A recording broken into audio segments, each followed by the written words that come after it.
নীলোৎপল দা আৰু অভিজিৎ দা, আপোনালোকলৈ শ্ৰদ্ধাঞ্জলি যাচিলোঁ।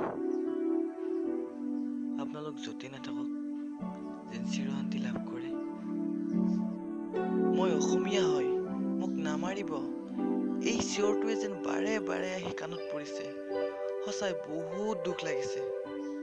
এই তেনেকুৱা ঘটনা এটি কেতিয়াও পাহৰিব নোৱাৰোঁ। দোষীয়ে যেন উচিতৰ পৰা উচিত শাস্তি লাভ কৰিব লাগে। চৰকাৰে যেন এই ক্ষেত্ৰত উচিত পদক্ষেপ লয় আৰু দোষীক কৰায়ত্ব কৰে। মোৰ ফালৰ পৰা চৰকাৰক অতি শীঘ্ৰে যেন দোষীক কৰায়ত্ব কৰে তাৰে আহ্বান জনালোঁ। নীলোৎপল দা, অভিজিৎ দা, তাৰ দৰে যাতে কোনো অসমীয়া মানুহে অসমতে প্ৰাণ হেৰাব নালাগে, তাৰ বাবে চৰকাৰক যেন উচিত পদক্ষেপ ল'বলৈ আহ্বান জনাইছোঁ।